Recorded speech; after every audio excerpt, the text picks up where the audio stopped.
So let's go, Djordje. Welcome to the show, pal. Great to have you with us. Congrats on a big-time win today. Scoring a brace as well. When you hit the back of the net twice, we all said, what a night to have Djordje join us live here on the show on 360. You're going to watch a few games with us. But first, let me ask you, do you have any post-game routines after a game like today?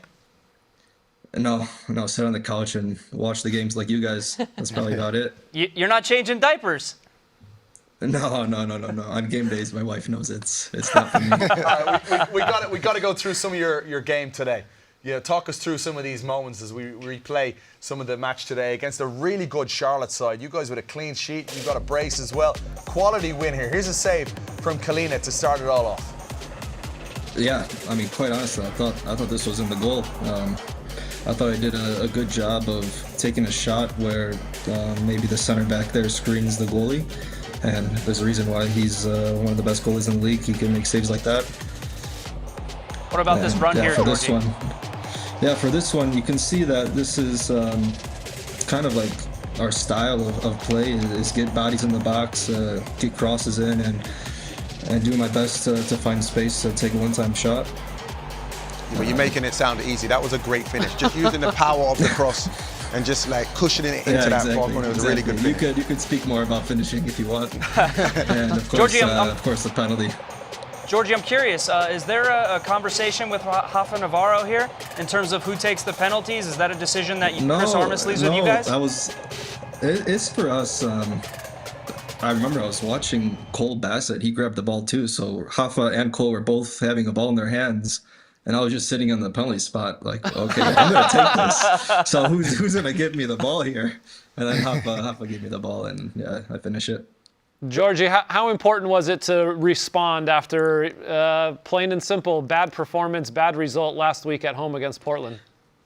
No, it's so important to win finally at home after maybe a couple unfortunate games at home in front of our fans. The first one with the Dallas game, high scoring game, but of course not getting 3 points there, and the last one against Portland where I felt we just weren't on our game that day. Portland played well, and what a good one to go against Charlotte. They're a quality team, a lot of great players, and a good momentum. But I think we executed the plan that the coaches had for us perfectly. It was a great game between two really good teams. Djordje, speaking of coaches, I don't know if you saw after the game, but what was going on with your boss there, Chris, and his fiery attitude, and Dean Smith? Can you shed some light on what was said? What was the disagreement? I'll be honest, I was not really paying attention. I know there were some issues that started maybe 20 minutes before the end of the game, but I don't mind seeing that. Yeah, our coach getting into it, like you, Dax, you have a lot of fire in yourself, and I like to say I have fire in myself, and it's nice to see that the coach has the fire in him too. I got to change the subject real quick, Djordje. Did you build that Lego I've been thinking the same Eiffel thing. Tower? I was just asking. I was like, who's done that? Yeah, I got the Millennium Falcon up there. You can't really see it. This one I got, after we came back from Paris. It was actually a Christmas gift to my wife, but I kind of took over and did it myself. Nice. Yeah. Boy. But hang on, guys. Exactly. Djordje, will you do me a favour and teach your boy Dax McCarty how to put together some form of a TV set? Every single time we see him on This Is MLS, he's got kids running around, he's got like a filthy kitchen table at home. Like, what's the thing? Djordje, that looks like you're in your little gaming den. You definitely play video games in there, don't you? It's my office, but yeah, that's where I play my video games. Djordje, I wanna hop in the DeLorean. Let's take it back in time to our Chicago days. I don't know if you remember this, but right after my wife gave birth to my first son, Callum, you came over, you hung out with us in Logan Square. Did that prepare you to become a father? Because we had you pushing the stroller around. You seem like a giddy. Remember. There you are. Look at you. What the heck? Yeah, with the dog. No, I've always. Is there actually a kid in that stroller, or is he just pushing the dog around? Yeah, unfortunately, I do think it's Dak's first kid there. But yeah, no, this was definitely something that I saw in my future, having kids. And yeah, I think you prepared me well. Love that. Djordje, we're going to throw up San Diego, LAFC. We're going to watch some games with us for a little bit. San Diego obviously welcoming an LAFC for a very first time. It's a lot of build-up toward this game as well, as we see a free kick delivery. Oh! happens on MLS 360. We're Djordje going to get bringing the the goals. analysis off Djordje Mihailović. McVeigh with the goal. Yeah. Djordje, what do you think? And of course, set pieces are huge in this league. You get so many points from corner kicks, free kicks. This is something for us that we focus a lot on with our goalkeeper coach. But yeah, you put the ball in a dangerous spot, and anything could happen. What a finish from McVeigh. We've seen this Really from good San Diego at home, struggling to score goals from the run of play, but getting goals off set piece. It's wonderful service into the box. You see McVeigh rise highest. What a header. Not even looking at goal, putting it in a spot where Lloris has no chance. It's that man Anders Djordje again with the service. He doesn't put a lot of power on this cross, so the header from McVeigh has to be really good. It has to be redirected into that far corner. That's a great header. What a header. Wow.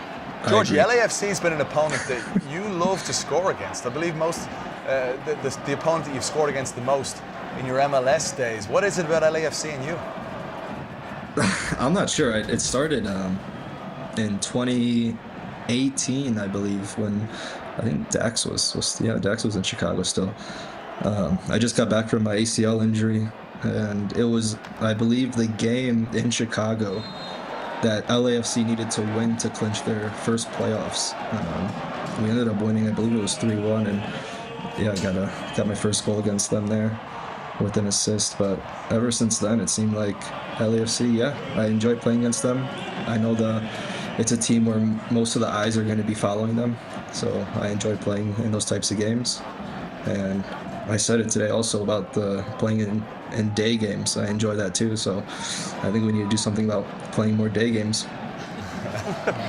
Djordje, when you're looking at the West right now, currently you guys are sitting in third. Who do you look at that you think, okay, they could give us a little bit of trouble to finish in a top 4 spot?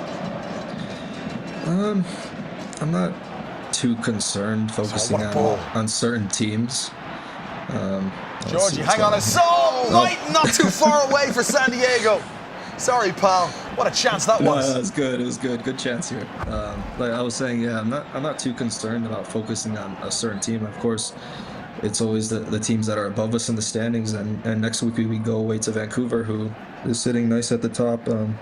That's definitely probably the next important game for us. Is always the next game, and to go against a team that's sitting number 1 in our conference. Yeah, that's what we're looking forward to. Djordje, I want to take it back to a couple of years ago when you were in Holland. Can you just take us through what the conversation was like with a Porg Smith and a Chris Armas? I mean, listen, you have a ton of talent. I always believed in your talent, but it seems like you've really evolved as a player into more of a leader. Just take us into your decision to come back to MLS and become a big part of this Colorado Rapids team. Yeah, the first conversation we had was in about October of before that winter transfer, and it was between Porg, myself, and Chris Armas. And the season before that, the team finished with 5 total wins, and the club acknowledged that this is clearly not good enough for a team that's an original MLS club, MLS Cup champions, and I believe it was 2010. The standard here is fairly high, and they knew that the next season after that kind of poor year, that they need to get back to winning ways. So I think listening to the conversation between those two guys and feeling that they're clearly ambitious enough to fight for top of the West, and not just say things, actually make decisions that prove it. And bringing me, Zach, Stan Vines back proved my point there, where yeah, it's one thing about saying, of course, you want to win MLS Cup, you want to be top of the conference, and then you follow by making certain decisions that back that up. And yeah, last year there was conversations between me and the coach, becoming a certain type of leader. Chris and I have a fairly good relationship about speaking our minds, and he explains that he wants me to be a leader, but he wants me to be a leader in my own way. He doesn't want me to be a leader like you, Dax, or someone else. He wants me to be my own leader. And I guess it's more working through that, figuring out what type of leader I want to be. And yeah, I like to say I have some good experience now. Me, Zach, a few other guys, we have some good experience in a team that might have a little less experience. And last year kind of set a good standard for us, finishing third in the League's Cup, making the Champions Cup again, going back into the playoffs, and this year we have to take a step forward. Yeah, so much experience now, Djordje. This has been a feisty game, hasn't it? San Diego, LAFC here. It's been chippy throughout. When we talk about experience with you, Djordje, do you remember I was the Chicago Fire commentator for years, briefly in 2012 and 13, 14, 15. I remember going out to training and seeing a young Djordje Mihailović as San Diego looked for an opening here. A young Djordje showing up with your dad, you know, watching training as a young kid. I know your heart very much is still with your hometown. It has to be, being from Chicago. What have you made of what Greg Berhalter has done there with the Fire this season? Yeah, no, from the sporting side to everything that's going around the club with the new training facility. There's a lot of energy in that club now, and of course I'm extremely happy to see that. This is a club I grew up since I was 3, 4, 5 years old watching. In 3 different stadiums, and the college over there, Naperville, Soldier Field before they went to Bridgeview, and I was all over the place watching the Fire play, and to see, of course, Greg take over and do a good job at the start of the year, getting the important road wins, beating the team in front of us, Vancouver, last week. I like to see that as well. But yeah, of course, I'm very happy. I think the club deserves a lot of progress. The fans deserve a lot. I know they've been through it. The last time I think they made the playoffs was my first year with the club and Dax's first year with the club in 2017, and clearly the fans are frustrated there, and it's nice to see that there's definitely hope in that organization right now. Yeah, one playoff game since 2012 is the crazy stat there, and that was in 17. And that home game in Bridgeview against the New York Rebels. Let's jump across, guys, to LA Galaxy, Orlando. So a yellow card issued here for this play, Djordje. It's something we've seen in Major League Soccer here in the last couple of weeks a little bit. It's inside the area, and the referee gives a yellow card. Yamane going to ground, ref quickly, straight across, yellow card issued. Simulation. What do you think, Djordje? Yeah, this is definitely simulation. I'm not trying to be a referee here, though. No, I think it shows an initiative from the league, from the referees, that this kind of stuff is not allowed and not tolerated. So yeah, it's nice to see that these cautions are given. You're not being a referee, Djordje. You're being an analyst. Come on now. You can see in that play, though, that's a penalty. You're right. What am I saying? This is a penalty. Djordje, you referenced our time at Chicago together back in 2017. That season was magical, making the playoffs, going on a good run, having a good season, playing some really good football, playing some really good soccer. You got the opportunity to learn from a world-class midfielder, and no, I'm not talking about myself. Obviously not. I was going to say, please, what? I'm not talking about Brent Bronico or Juninho. Yeah, I'm talking about Fit BB. Talking about Bastian Schweinsteiger, Djordje. I'm wondering if you could just take us back in time a little bit to that 2017 season where I think you really had a breakout as a player. I think you started to realize your potential a little bit. Started to grow up a little bit as well off the field. What did you learn from Bastian? No, first I actually want to speak about what I learned from you. I could speak all day about Basti, but when you speak about me growing up, if you remember a little scuffle, if that's what you like to call it, I sure do. It was around April, and I say this all the time to whoever asks, and this was obviously I took it to heart. We were having one of those relaxing days, doing fun stuff, and I'm a young 17, 18-year-old starting to chirp you, and you give me a nice little, whatever you like to call it, an elbow to the throat or something I call it a love tap, Djordje. I call it a love tap. Yeah, but I say this all the time that this moment, it changed a lot in me. This changed how I view professional sports, how I view someone like you who's had a good career to that point. And that's the first thing I need to say. But yeah, of course, going into my first professional season with you, Basti, there's a lot of good players. Nikolic, that striker, winning the Golden Boot that year. But yeah, there's so much you can say about Basti. And for me, he comes at a point in his career where he's accomplished everything in the sport, internationally at the club level.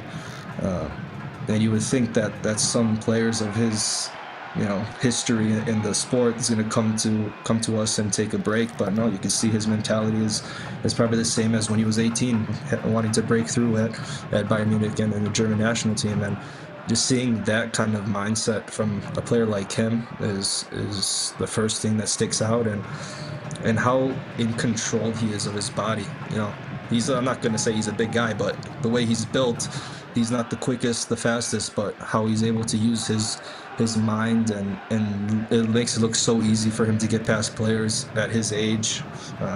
There's so many things you could learn, and like I said, being 17, 18-year-old, seeing all you guys at basically the perfect time that I needed to. I wouldn't have it any other way to grow up into this kind of profession. Beautifully said here, Djordje, and well finished, because we gotta go. San Jose, Seattle. Has there been a breakthrough? Let's get there. Listening. Backseat of the conversation, as clean as they've been on the ball, not overly threatening against the back line, certainly not centrally. Espinosa gets it right back. Espinosa cuts it back. Well done. Keeps it alive here for Seattle. The question is whether that ball went out of play. It's turned over. Quick shot, deflecting, in!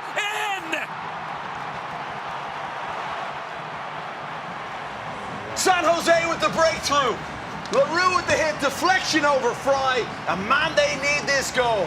Djordje, back-to-back losses for Bruce Arena's men. This is exactly what they needed, right? Yeah, for sure.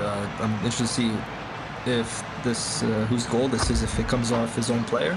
That would be a nice assist. but yeah, it's San Jose is actually a very difficult place to play in. They have a lot of quality up there in that front four with those guys, and yeah, sometimes you make your own luck like this. Goes off Jackson. I think they're due a good result. Yeah, it takes a massive deflection off Jackson Reagan here, but it's poor from Seattle. Self-inflicted wounds, trying to play out of the back, a poor giveaway, take a chance, take a big deflection. Right, it's good play from LaRue though. He baits Roldan into that pass. He acts like he's not interested, and then steps in and wins that ball. Gets lucky with the deflection, but it's good play to win the ball back. Hey, you're going to celebrate a deflection though, right, Djordje? No, for sure. You can't score if you don't shoot. You don't mind how it goes in. They ask how Sorry, many. Djordje, gotta cut you off there, buddy. We gotta go. Keep playing alert. San Diego, LAFC. They try to pull you out of your comfort zone, and they did so with Tafara.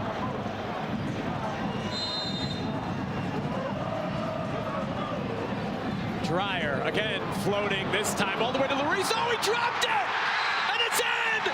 It's two! Valakari pounces! Oh, Hugo Lloris. What's happened? San Diego, 2-0 lead against LAFC. Scenes at Snapdragon Stadium. This is not the first time we've seen a big mistake like this from Hugo Lloris. This is a simple play. It's another ball in by Anders Dreyer. But then Hugo Lloris, I'm not sure what he does, loses grip of the ball, and just hands San Diego and Valakari a gift. Listen, we saw 2 weeks ago against Austin FC off a set piece that we thought Lloris should have done better, but this one, this is like amateur stuff. It's an easy save. You just got to grab the ball, you hold on to it. He drops that one and gives Valakari a gift. San Diego will take that any day of the week. What about the delivery, Djordje? Yeah, you put it in a tough spot. You never know what could happen. But of course, a player like Hugo Lloris, he knows this is not acceptable from him. He needs to do better, get his hands right. But yeah, another set piece. You're buzzing to play there at San Diego, are you, Djordje? It looks class. What was that? I'd say you're buzzing to play there at San Diego. It looks class. Yeah, no, what a stadium. I played there once a few years ago in the Gold Cup. Great atmosphere, exciting fans, exciting new team. Yeah, we're looking forward to playing there in a very good city as well. All right, buddy, we play this game before we let you go. We do it each and every week. I'm not sure if you've seen this already. Start, bench, cut. You got Kleshin, McCarty, Wright Phillips. Take it away. Hey, hold on, before you... No. Djordje, no. You can't plead your case. I'm just saying, remember your heritage, brate. Djordje, don't make me harken back to 2017. You know what to do here. Just think about who you'd be playing the ball to. Oh my God, I'm actually sweating now. Wow. Georgie, Oh, if you saw man. them in the U.S. Open Cup, just base it on that. Yeah, facts. Okay, yeah, and, Dax is cut. Get out of here! Get out of here! Yeah, I'm gonna start Sasha and bench. No. Bench Bradley. Ay, I'll take it. desgraciadísimo. Unlucky, son. Georgie, I'm flying to Denver tomorrow, pal. You're in trouble. Hey, come, Listen, come. he said come. You and Alan, come on. Georgie can do what he wants after scoring a brace today. You're top class, man. You really are. Djordje Mihailović on MLS 360. Thank you, Thank you, Georgie. guys. What an analyst you are, my friend. Well Thanks for done coming today, on. Georgia. Keep going, man. You can get back on Call of Duty now.